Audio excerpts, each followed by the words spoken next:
नमस्कार, श्री स्वामी समर्थ। मी प्रतिभा तुमच्या सर्वांचं स्वागत करते माझ्या एका नवीन ब्लॉगमध्ये। हा माझा पहिला ब्लॉग आहे महाशिवरात्रीचा।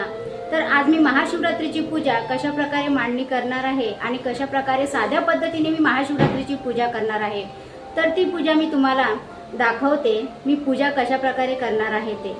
तर मला आशा आहे की हा जो माझा पहिला ब्लॉग आहे महाशिवरात्रीचा, या पहिल्या महाशिवरात्रीच्या ब्लॉगला तुम्ही सर्वांनी भरभरून प्रेम आशीर्वाद द्याल अशी मी आशा करते आणि आजच्या व्हिडिओला सुरुवात करते। तर चला मग मी तुम्हाला दाखवते महाशिवरात्रीची पूजा मी कशा प्रकारे करते। हे बघा, पूजा सामग्री मी घेतलेली आहे। तुपाचे दिवे घेतलेत 6, गणपती महादेवाची पिंड आहे, हे नर्मदेश्वर ज्योतिर्लिंग आहे माझ्याजवळ, नर्मदेश्वर, आणि बेलपत्र, गंगाजल, धतुरा आणि दूध आहे, हे भस्म आहे, याच्यामध्ये दही आहे, काळे तीळ आहेत, गहू, मध आणि कापूर आहे, आणि हे साखर आहे याच्यामध्ये, आणि हे बघा तांदूळ, जाणावा आणि घंटी आहे, आणि शिवलीला अमृतचा 11वा अध्याय, आणि हे बघा, आणि हे अशा प्रकारे, आणि हा पांढरा कपडा घेतलेला आहे पूजा मांडणीसाठी, आणि फुलं आहेत, चांगलं भरलेलं पाणी आहे 1 लोटाभर, आणि तिथं मी धूप ठेवलेला आहे, आणि हा चौरंग आहे। तर अशा प्रकारे मी चौरंग ठेवला, खाली स्वस्तिक काढली, त्याच्यावरती मी चौरंग ठेवलेला आहे। आता मी पूजा मांडणे म्हणजे पूजा मांडण्यासाठी सुरुवात करते। असं मानलं जातं की महाशिवरात्रीची ही कथा आहे, वाचल्याने ऐकल्याने आपल्या जीवनामध्ये सुख येतं। वैवाहिक जीवन जे आपलं आहे ते सुख समृद्धीने भरलेलं राहतं। आपल्या जीवनातील जे कष्ट आहेत ते दूर होतात महाशिवरात्रीची कथा ऐकल्याने। महाशिवरात्री हे भगवान महादेवाला समर्पित आहे, ज्याला हिंदू धर्मात अत्यंत महत्त्व आहे। हा सण माघ महिन्यातील कृष्ण पक्षातील चतुर्दशी तिथीला साजरा केला जातो। या दिवशी भक्त उपवास करतात, शिवमंदिरात पूजा करण्यासाठी जातात, तसेच रात्रभर जागरण करतात। महाशिवरात्री म्हणजे महादेवाची रात्र, म्हणजेच शिवाची रात्र, आणि भगवान शिवाप्रती आपली भक्ती आणि आदर व्यक्त करण्यासाठी हे एक विशेष प्रसंग मानला जातो। महाशिवरात्रीची ही व्रतकथा ऐकल्याने किंवा वाचल्याने महादेवाची कृपा प्राप्त होते। महाशिवरात्रीच्या दिवशी एक पारधी जंगलात शिकार शोधण्यासाठी झाडावर बसला होता। संपूर्ण दिवस गेला परंतु त्याला शिकार काही मिळाली नाही। सायंकाळी हरणाचा एक कळप तेथे पाणी पिण्यासाठी आला होता। पारधी त्याच्या दिशेने बाण सोडणार तेवढ्यात त्यातील एक हरीण पुढे येऊन पारध्याला म्हणाला, हे पारध्या, तू बाण सोडणार आणि आमची शिकार करणार हे तर अटळ आहे, परंतु मी तुला एक विनंती करतो, मला माझ्या कुटुंबाला एकदा भेटून येऊ दे, माझी कर्तव्ये जे आहेत ते मला पार पाडू दे। हरणाने पारध्याला वचन दिले, त्यामुळे पारध्यानेही त्याची विनंती मान्य केली। दूरवरून मंदिराची घंटा त्याला ऐकायला येत होती। ओम नमः शिवाय मंत्राचा जप पारध्याच्या कानावर पडत होता। पारधी ज्या झाडावर बसला होता ते झाड बेलाचे होते। सहज म्हणून एक एक पान तो खाली टाकत होता। त्या झाडाखाली असलेल्या शिवपिंडीवर ती बेलाची पानं सहज पडत होती। झाडाखाली शिवलिंग आहे हे पारध्याला माहीत नव्हते। नकळतपणे का होईना पारध्याच्या हातून शिव उपासना घडली। हरीण परत आल्यानंतर त्याने पारध्याला म्हटले की आता मला मार, मी माझे कुटुंब प्रमुख असल्याचे कर्तव्य बजावून आलो आहे।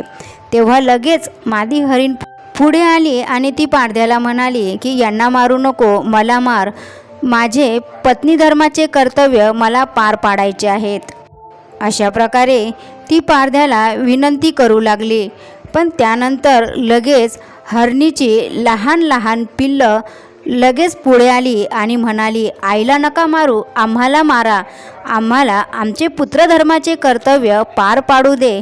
ते पाहता पारध्याच्या मनात एक विचार आला की हे प्राणी मात्र असून देखील आपल्या कर्तव्याला चुकत नाही, तर मी माझा मानवधर्म दयाधर्म का सोडू। पारध्यांनी कोणालाही मारलं नाही, त्याने सर्वांना जीवनदान दिले। हे सर्व काही देवादिदेव महादेव हे सर्व पाहून हरणावर आणि पारध्यावर प्रसन्न झाले आणि त्यांनी त्या सर्वांना कृपा आशीर्वाद दिला आणि सर्वांचा उद्धार केला. हरिणाला मृग नक्षत्र म्हणून आणि पारध्याला व्यग्र नक्षत्र म्हणून आकाशात नेहमीकरता स्थान दिले. हा प्रसंग ज्या समयास घडला तो दिवस होता महाशिवरात्रीचा. अशा प्रकारे महाशिवरात्रीचे व्रत पाळल्याने शिकारीला मोक्ष आणि शिवलोक प्राप्त झाले.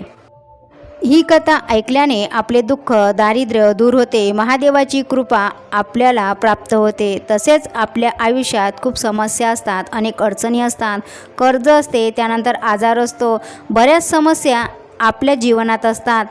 तर महादेवांची आराधना केल्याने, त्यांची पूजा केल्याने, विविध द्रव्यांनी अभिषेक केल्याने ह्या समस्या आपल्या हळूहळू दूर होण्यास सुरुवात होते. रुद्राभिषेकचा पाठ जेव्हा करतेवेळी तर जलाने अभिषेक करा. जर रुद्राक्षाचा पाठ आपल्याला वाचायला जमत नसेल तर तुम्ही टी व्हीवरती लावूनसुद्धा रुद्राभिषेक करू शकता. तर अशा प्रकारे मी टी व्हीवरती रुद्राभिषेकचा पाठ चालू करून दिला आणि महादेवाला चमच्याने जल अर्पण करत होते. आता मी पांढरं चंदन महादेवाला लावते. पांढऱ्या चंदनाने ओम मी शिवपिंडीवर लिहिलेलं आहे. तर हे बघा, जानू मी महादेवाला अर्पण केलेलं आहे. तर बेलपत्र, फुलं, काळे तीळ, तांदूळ हे सर्व सामग्री मी आधीच घेऊन ठेवलेली होती, म्हणजे सारखं सारखं आपल्याला उठायला नको.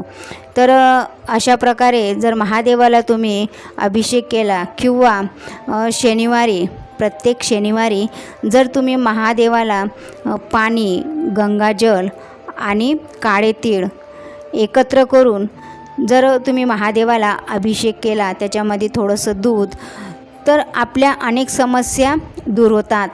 तर प्रत्येक शनिवारी तुम्ही हा उपाय करून बघा. जिथं पण महादेवाचं मंदिर आहे तिथं बिना चपली, म्हणजे चप्पल घालून जाऊ नका, बिना चपलीचं जा. 5 मिनटं अंतरावर असू द्या किंवा 10 मिनटं अंतरावर असू द्या. थोडंसं दूध, त्याच्यामध्ये काळे तीळ, पाणी, गंगाजल एकत्र करून अभिषेक करा. त्याच्यानंतर चांगल्या पाण्याने अभिषेक करा आणि तुपाचा किंवा तेलाचा दिवा लावा. तर अशा प्रकारे तुम्ही करून बघा. खूप चांगला अनुभव तुम्हाला येईल. आपल्या जीवनातील अनेक समस्या दूर होतील. तर अशा प्रकारे माझी सुंदर पूजा मांडून झालेली आहे. बाजूला मी सर्व फुलं ठेवलेली आहेत आणि तुम्ही बघितलंच असेल की आता हे मी तर शिवलिंग ठेवलेलं होतं. तर अशा प्रकारे मी बघा फुलांची सुंदर रांगोळी काढली, कारण फुलं जास्त आणले होते. तर ते काय मग ठेवल्यानंतर ते खूप पडून राहतात, त्याच्यामुळे 2 किलो फुलं आणले होते. तर मग म्हटलं चला आपण फुलांचीच रांगोळी काढूया. तर मग मी छान अशी फुलांची रांगोळी काढली अशा प्रकारे, कारण जेवढी फुलं आपण पूजेमध्ये वापरतो तेवढी पूजा आपली खूप सुंदर दिसते पूजा फुलांनी. आणि सेफ म्हणून मी प्रसाद ठेवला. एका बाजूला केळं ठेवलेले आहेत, इथं धूप लावलेलं आहे मी, आणि साखर, पाणी आणि कापूर ठेवलेला आहे. आणि हे 5 दिवे मी तुपाचे लावलेले आहेत. तर बाजूला हा तेलाचा दिवा आहे आणि हे खालचे जे 5 दिवे आहेत हे तुपाचे लावलेले आहेत, कारण वरती जागा नव्हती.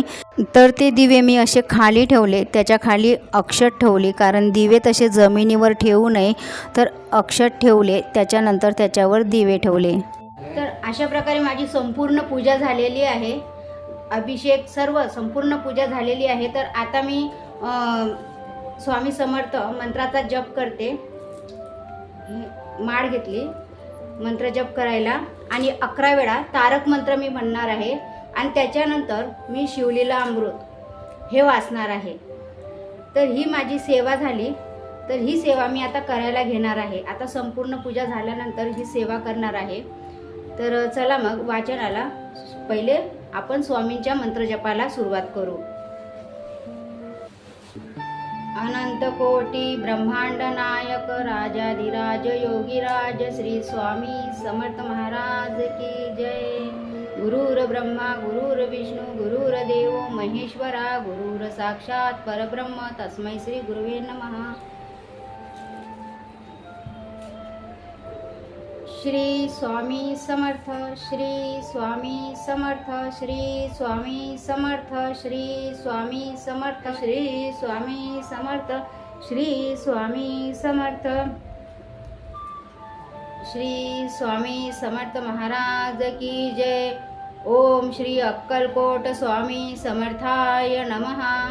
ओम श्री अक्कलकोट स्वामी समर्थाय नमः. ओम श्री अक्कलकोट स्वामी समर्थाय नमः. निशंक हो निर्भय हो मनारे, प्रचंड स्वामी बळ पाठीशी रे. अतर्क्य अवधूत हे स्मरणगामी, अशक्य ही शक्य करतील स्वामी. जिथे स्वामी पाय तिथे न्यूनकाय, सोय भक्त प्रारब्ध घडवी ही माय. आज्ञे विनाकारण नेई त्याला, परलोकना भीती तयाला. उगाची बितोसी भय हे पडू दे, जवळी उभी स्वामी शक्ती कळू दे. जगी जन्म मृत्यू असे खेळ ज्यांचा, नको घाबरू तू असे बाळ त्यांचा. खरा होई जागा श्रद्धे सहित, कसा होसी त्याविन तू स्वामी भक्त. कितीदा दिल बोल त्यानेच हात, नको डगमगू स्वामी देतील साथ.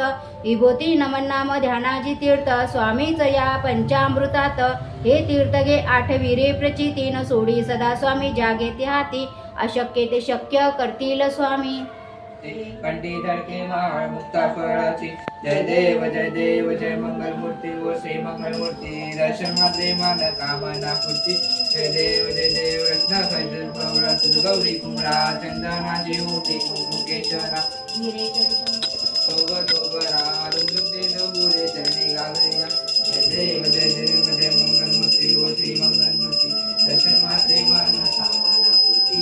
जय देव लंबोदर पीतांबर परिपर वंदना. सरळ तोंड वक्र सुंदर श्रीनयना. दासरा माता वटपाय सुदना. संकष्टी पावारे निर्वाणी रक्ष विष्णुवर वंदना.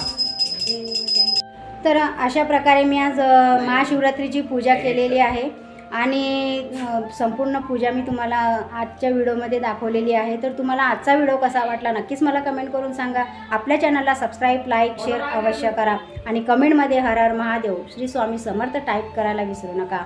तर चला मग भेटूया अशाच नवीन व्हिडिओसोबत. श्री स्वामी समर्थ. जय जय स्वामी समर्थ.